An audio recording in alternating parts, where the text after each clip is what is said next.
नमस्कार दोस्तों, मैं श्वेताब कुमार आप सभी का आपके अपने YouTube चैनल लॉकुल पर बहुत-बहुत स्वागत करता हूं। साथियों, आज के सेशन में हम लोग समझेंगे what is the meaning of transfer. अब जैसे कि मान लीजिए कि आपकी कोई प्रॉपर्टी है, ठीक है, फॉर एग्जांपल, और वो प्रॉपर्टी है आपकी दिल्ली में, आपका एक फ्लैट है, ठीक है। आपका फ्रेंड कह रहा है कि भाई मैं दिल्ली जा रहा हूँ और मुझे कुछ दिन वहाँ पर रहना है, तो तुम्हारा तो फ्लैट वहाँ पर है तो उसकी मुझे चाबी दे दो। ठीक है, तो मैंने अपने फ्लैट की उसको चाबी दे दी, तो उस फ्लैट में वो रह रहा है।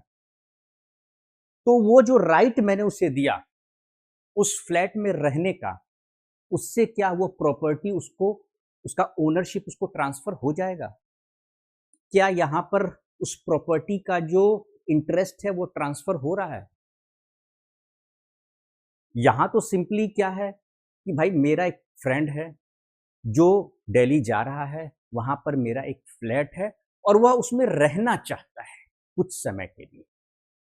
तो यहां पर एक राइट ट्रांसफर हो रहा है। राइट किसी का ट्रांसफर हो रहा है कि उस मेरी जो प्रॉपर्टी है उसमें वो रह रहा है ना। लेकिन यहां पर ओनरशिप ट्रांसफर नहीं हो रहा है। आप समझ रहे हैं ना। एक सर्टेन टाइम पीरियड के लिए मैंने उसे एक अधिकार दिया है कि यह मेरी प्रॉपर्टी है, इसमें आप जाकर रह सकते हैं। ठीक है, तो आज इसी पूरी बात को हम लोग समझेंगे। बहुत ज्यादा कंफ्यूजन है इस प्रॉपर्टी के ट्रांसफर को लेकर। मैं कई सारे एग्जाम्पल आपको दूंगा, समझिएगा। इवन आज के सेशन में हम लोग ट्रांसफर ऑफ प्रॉपर्टी एक्ट 1882 को तो समझेंगे ही, इसके साथ साथ हम लोग इंडियन ईजमेंट एक्ट 1882 के सेक्शन 13 और सेक्शन 15 को भी समझेंगे। ठीक है, तो what is the meaning of transfer in case of transfer of property act 1882। ठीक है, does giving someone possession of your property automatically amount to a transfer. वही मैंने आपसे कहा कि आप अगर अपनी प्रॉपर्टी का किसी को पोजेशन देते हो, मैंने अपने फ्रेंड को अपनी प्रॉपर्टी, जो मेरा प्रॉपर्टी मेरा फ्लैट है, उसका मैं उसे सिर्फ पोजेशन दे रहा हूं, तो does it amount to transfer of my property? यही सवाल है यहां पर। यही सवाल है कि does giving someone position of your property automatically amount to a transfer? इसको लेकर बहुत ज्यादा डाउट है। आज कोई भी डाउट नहीं रहेगा। आज के इस सेशन को अटेंड करने के बाद आपके पास मैं एक सिंगल अमाउंट का भी डाउट नहीं रहने दूंगा। बहुत ही ज्यादा क्रूशियल आज का ये सेशन होने वाला है। प्रॉपर्टी के टाइप्स को पहले समझिए। आप प्रॉपर्टी के टाइप्स को समझते ही नहीं है और सीधे बात होता है कि भाई इस प्रॉपर्टी पर क्या है, ये प्रॉपर्टी अब मेरी है। पहले उसको समझिए। देखिए, प्रॉपर्टी का टाइप क्या है? टेंजिबल है, उसके बाद इंटेंजिबल है। पहला क्या है? टेंजिबल, और दूसरा क्या है? इंटेंजिबल। अब ये टेंजिबल क्या होता है? यह टेंजिबल क्या होता है? तो टेंजिबल का मतलब हो गया इट कैन बी टच्ड, इसको आप छू सकते हैं, टच कर सकते हैं, एंड मेजर्ड, उसको आप क्या कर सकते हैं? मेजर कर सकते हैं, उसकी आप नापी ले सकते हैं। ठीक है, तो अगर आपने अपनी प्रॉपर्टी, जैसे मैंने अपने फ्लैट की चाबी दी, उसके पास चाबी है, मेरे फ्लैट में जाके रह रहा है, तो वहां पर चीजों को वो टच कर रहा है, मेरी प्रॉपर्टी को। ठीक है, मेजर, उसको ये पता है कि भाई 2 BHK फ्लैट है। ठीक है, तो वो सब कुछ वो कर सकता है ना। और इस टेंजिबल जो प्रॉपर्टी, इसमें आपका हाउस आता है, बिल्डिंग आता है, लैंड आता है, जो प्रॉपर्टी होते हैं। लेकिन अगर मैंने अपने फ्रेंड को अपने फ्लैट की चाबी दी है और वो उसमें रह रहा है, तो वह सिर्फ और सिर्फ क्या कर सकता है? उस प्रॉपर्टी का इंजॉयमेंट कर सकता है। ठीक है, फॉर सर्टेन टाइम पीरियड। ठीक है, लेकिन वह उस पर अपना मालिकाना हक का दावा नहीं कर सकता है, क्योंकि मैंने उसे ओनरशिप ट्रांसफर नहीं किया है। ठीक है, तो it can be touched and measured. तो यहां पर टेंजिबल प्रॉपर्टी है। अब आते हैं इनटेंजिबल पर। ठीक है, प्रॉपर्टी टाइप्स में हम इंटेंजिबल में आते हैं। तो इसका मतलब क्या? Intangible means ownership. तो जब कभी प्रॉपर्टी ट्रांसफर होगा, तो it can not alone transfer through a tangible mean, ठीक है, इसमें दोनों कलेक्टिवली टेंजिबल और इनटेंजिबल, इन दोनों के माध्यम से आपकी प्रॉपर्टी ट्रांसफर होनी चाहिए। When both transfer is called transfer of property, जब यह दोनों चीजें ट्रांसफर होंगी, टेंजिबल और इनटेंजिबल, तभी जाकर आपका वह क्या कहलाएगा, transfer. It is called transfer of property. क्यों? क्योंकि intangible stands for ownership. Intangible का मतलब क्या होता है? ओनरशिप होता है। It represents legal rights. अब समझ में आए? It creates intangible property creates legal rights. जब तक आपने उसको, इस लीगल राइट क्या है? लीगल राइट है यही, ये ओनरशिप है। जब तक आपने ओनरशिप उसको ट्रांसफर नहीं किया, तब तक उसको किसी भी संपत्ति पर वो कोई भी व्यक्ति दावा नहीं कर सकता है। जैसे सेल डीड के माध्यम से, ठीक है, सेल डीड जब तक आप नहीं करेंगे, किसी को गिफ्ट के माध्यम से आप ट्रांसफर कर सकते हैं ओनरशिप। तो जहां पर लीगल राइट का क्रिएशन नहीं होगा, वहां पर प्रॉपर्टी का ट्रांसफर नहीं हो सकता है। समझ गए बात को ना? आप किसी को प्रॉपर्टी को कुछ समय के लिए इंजॉय, ठीक है, सर्टेन राइट्स के साथ आप दे सकते हैं उसके इंजॉयमेंट के लिए, वो दूसरी बात है, वो उसका इस्तेमाल कर सकता है for a certain time period, for a limited purpose, ठीक है, वहां पे रह सकता है, लेकिन वह उस पर अपना दावा नहीं कर सकता है। ठीक है, अब थोड़ा सा और समझिए बातों को। देखिए, ट्रांसफर मीन्स क्या होता है? जैसा कि मैंने बताया, creation of new right and interest. तो किसी का आप उसमें किसी को नया उसको अधिकार दे रहे हैं, जब तक उस अधिकार में उसका इंटरेस्ट क्रिएट नहीं हो रहा है। इंटरेस्ट क्या है? ओनरशिप। जब तक उसका उसमें इंटरेस्ट क्रिएट नहीं हो रहा है, तब तक वह इसमें ओनरशिप का दावा कैसे करेगा? सर, ओनरशिप का दावा कैसे करेगा? जब उसका यहां पर क्रिएशन ऑफ इंटरेस्ट जो है, न्यू इंटरेस्ट यहां पर हो ही नहीं रहा है, तो how he claim ownership over certain property? कैसे किसी प्रॉपर्टी पर वो अपना ओनरशिप का दावा करेगा? ठीक है, अब जैसे एग्जांपल एक और लेते हैं हम लोग। एक कानून है इंडियन ईजमेंट एक्ट। क्या है? Indian easement act 1882। इसके सेक्शन 13 और सेक्शन 15 से समझते हैं हम लोग। आपने मान लीजिए कि, ऐसे समझिए, ऐसे समझिए, यह एक प्रॉपर्टी है, एग्जाम्पल के लिए, ठीक है, यह एक प्रॉपर्टी है, इधर पूरा एरिया ब्लॉक है। अब क्या है कि इस प्रॉपर्टी में एक व्यक्ति पीछे के तरफ क्या करता है, वह यहां पर मकान बनाकर एक्स नाम का जो व्यक्ति है वह रहता है। आगे से प्लॉट ये पूरा खाली है ना, और यह जो है मेन रास्ता है आने जाने का, ठीक है, यह मेन रोड हो गया।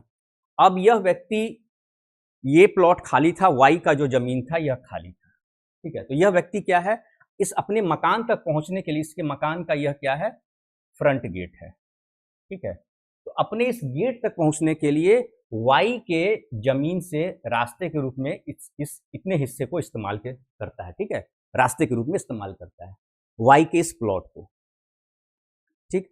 इस एक्स के पास कोई रास्ता नहीं है, इस एक्स के पास अपने घर तक जाने का कोई रास्ता नहीं है, कोई वैकल्पिक रास्ता नहीं, एकमात्र रास्ता यही है कि वो वाई की जमीन से ही जा सकता है।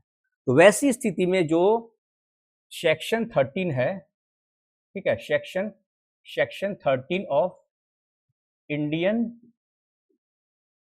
ईजमेंट एक्ट जो है, इंडियन ईजमेंट एक्ट 1882 क्या करता है, यहां पर इसको राइट देता है easement by easement of necessity, ठीक है, ईजमेंट ऑफ नेसेसिटी के अधिकार की वजह से एक्स को जो है वाई के इस प्लॉट से आने जाने के लिए रास्ता वो जो है वाई को देना होगा, एक्स को वह आने जाने से नहीं रोक सकता है। क्यों नहीं रोक सकता है? क्योंकि सेक्शन 13 जो इंडियन ईजमेंट एक्ट का 1882 का है, सेक्शन 13, वो कहता है कि एक्स के पास चूंकि कोई भी दूसरा वैकल्पिक रास्ता नहीं है अपने घर तक आने जाने के लिए, और यह जो मेन रोड है इस पे कनेक्ट होने के लिए, तो वैसी स्थिति में वाई जो है एक्स को रास्ता देगा। ठीक है, रोड का, लेकिन इसको ओनरशिप नहीं मिला, एक्स को यहाँ पर ओनरशिप ट्रांसफर नहीं हुआ है, समझ गए ना। यहाँ ओनरशिप का, जो ओनरशिप की बात हो रही है, ओनरशिप जो है इस रास्ते का ओनरशिप ट्रांसफर नहीं होगा, ठीक है, ये ट्रांसफर नहीं होगा। इसको सिर्फ सर्टेन राइट्स मिले। सर्टेन राइट में क्या, कि इसको सिर्फ वो रास्ते के रूप में इस्तेमाल कर सकता है, यहाँ पर एक छोटा सा पौधा भी एक्स नहीं लगा सकता है, यहाँ पर अपनी गाड़ी भी खड़ी नहीं कर सकता है, वो सिर्फ आने जाने के लिए है। उसको कुछ भी गाड़ी भी खड़ी करनी है तो वो अपने कैंपस में जाके खड़ा करेगा। अभी रिसेंटली मेरे संज्ञान में एक ऐसा मामला है जिसमें दो लोग के बीच में प्रॉपर्टी का बंटवारा हुआ, ठीक है। अब उसमें क्या हुआ कि ठीक ऐसा ही एग्जाम्पल समझिएगा, आधा आधा हो गया। अब वाई जो है वो आगे रह रहे थे, उन्होंने अपना खुद बेचारे वाई जो है अपने, कोई जोर जबरदस्ती नहीं, अपनी इच्छा के साथ उन्होंने क्या किया, दोनों में सहमति बना, दस्तावेज बना, और वाई ने क्या किया, एक्स को कह दिया कि भाई आप इस रास्ते का इस्तेमाल कीजिए। अब एक्स ने क्या किया, जो एक जेड नाम का व्यक्ति है, जेड तीसरा जो आदमी है, उसको जमीन बेच दिया एक्स ने। जैसे ही इनके बीच में बंटवारा हो गया, एक्स चतुर नार अब वाई को परेशान करने की नीयत से, क्योंकि देखिए ऐसा काम कोई इसीलिए कर सकता है कि कोई किसी को परेशान करे, जिसकी नीयत साफ हो वह तो ऐसा करेगा ही नहीं, ठीक है, क्योंकि जब दस्तावेज बना हुआ है सारी चीजें, तो खैर, तो जेड को जो है एक्स ने अपनी जमीन बेची, उसने क्या किया, जमीन की रजिस्ट्री जो हुई, अब दोनों का हिस्सा कैसे है, आधा ये वाई का पूरा ये आधा है और एक्स का पूरा ये आधा है, एकदम साफ साफ देख रहे हैं आप। एक्स ने जो जेड को जमीन बेचा सेल डीड के माध्यम से, बाकायदा रजिस्टर्ड डीड, सब कुछ पूरा दस्तावेज देखने में सही लगेगा, लेकिन जो जमीन बेचा उसमें मालूम है जमीन को कैसा दिखाया गया, जो नजरी नक्शा होता है उसको ऐसे बीच से ऐसे दिखा दिया, ऐसे लंबा, ऐसे। एक्स ने क्या, वो रास्ता को भी पचा लिया। इसका मेन मकसद ये था कि इस रास्ते को मैंने पचा लिया, ये रास्ता उसको लेना था। इस रास्ते को भी जमीन में, प्लॉट में शामिल करने के लिए जो एक्स और जेड के बीच में जो सेल डीड का एग्रीमेंट होता है, तैयार होता है, उसमें क्या हुआ कि ये प्रॉपर्टी को ऐसे बीचों बीच आधा कर दिया। भाई आपको सर्टेन लीगल राइट दिया गया आने जाने के लिए, आप तो इस प्रॉपर्टी को ही हथिया, तो ये आप नहीं कर सकते। तो सेक्शन 13 यही कहता है, ठीक है। यहाँ पर सेक्शन 13 की अगर हम लोग बात करें तो सेक्शन 13 क्या कहता है, इजमेंट बाय नेसेसिटी। तो आपको कोई वैकल्पिक रास्ता नहीं है, तो इजमेंट बाय नेसेसिटी के अधिकार के तहत आपको आने जाने का रास्ता दिया जाएगा, ठीक है। उसके बाद एक आता है इजमेंट बाय प्रिस्क्रिप्शन, यानी 20 साल या 20 साल से ज्यादा तक अगर आप किसी की प्रॉपर्टी से आप, ठीक है, उससे आप आने जाने के रूप में उस प्रॉपर्टी से आप इस्तेमाल कर रहे हैं, उस रास्ते के रूप में उसके प्रॉपर्टी का इस्तेमाल कर रहे हैं, तो वहां पे आपको अधिकार मिलेगा रास्ते का। एग्जाम्पल के तौर पे मान लीजिए कि पीजी 3 है, ठीक है, पीजी हॉस्टल के पास से एक रास्ता गया हुआ है, तो लोग कहते हैं वो यूनिवर्सिटी का रास्ता है, यूनिवर्सिटी का रास्ता है। लगभग उस रास्ते का इस्तेमाल कई सालों से, मतलब 20 साल से तो ऊपर से तो कर ही रहे हैं, है ना। अब वो पहले के लोग बताएंगे कि कितने साल से इस्तेमाल हो रहा है, लेकिन 20 साल से ऊपर तो हो चुका है, ठीक है। तो वैसी स्थिति में क्या होगा, अब वहां यह सवाल नहीं उठता है कि भाई दूसरा वैकल्पिक रास्ता है या नहीं, वैकल्पिक रास्ता है भी, फिर भी ईजमेंट बाय प्रिस्क्रिप्शन के कानून के तहत, इंडियन ईजमेंट एक्ट के सेक्शन 15 के तहत, भले ही वो जमीन यूनिवर्सिटी की क्यों ना हो, बिहार यूनिवर्सिटी की, लेकिन कानून क्या कहता है कि भाई उसको रास्ते के रूप में आम लोगों के द्वारा 20 साल से ऊपर से इस्तेमाल किया जा रहा है, ठीक है, तो वो एक पब्लिक पाथ के रूप में उसे माना जाएगा। तो ये सारी बातें हैं। तो देखिए, जब आप चीज़ों को जब प्रॉपर तरीके से समझिएगा ना, तब पूरा आपको जितना भी कॉन्सेप्ट है उसकी क्लैरिटी रहने वाली है। अब लोग को लगता है कि भाई उसने कागज बना लिया, उसने ऐसे एग्रीमेंट बना लिया, लोग नोटरी करवा लेते हैं, कुछ भी करवा लेते हैं, है ना, डराने लगते हैं, धमकाने लगते हैं, पैसा दे दो तुम्हारा रास्ता बंद कर देंगे, ये जमीन मेरी हो गई। ऐसे नहीं होता है। जब तक, जो मैंने आपको बताया है कि जो ओनरशिप है, कानून है आपका ट्रांसफर ऑफ प्रॉपर्टी एक्ट 1882, उस कानून से इतर अगर आप कुछ करते हैं तो कैसे क्रिएशन ऑफ लीगल राइट होगा, होगा ही नहीं। तो टेंजिबल प्रॉपर्टी क्या होगा, दो टाइप, टेंजिबल और इनटेंजिबल। जब तक यह दोनों कंबाइंड होकर ट्रांसफर नहीं होंगे, इन दोनों का ट्रांसफर नहीं होगा, तब तक ऐसा ट्रांसफर ऑफ प्रॉपर्टी एक्ट के तहत लीगल ओनरशिप का ट्रांसफर नहीं माना जाएगा। ठीक है दोस्तों, तो आज का मैं सेशन यहीं पे कंक्लूड करता हूं। आज के सेशन को लेकर या और किसी ऐसी टॉपिक से रिलेटेड जो कि आपके एग्जाम की तैयारी से संबंधित हो, उससे संबंधित अगर आपका कोई सवाल है तो आप मुझसे कमेंट सेक्शन में पूछ सकते हैं। साथ ही आप लॉपुल के डेडिकेटेड व्हाट्सएप चैनल के माध्यम से भी मुझसे आप डायरेक्टली कनेक्ट होकर सवाल पूछ सकते हैं। नमस्कार।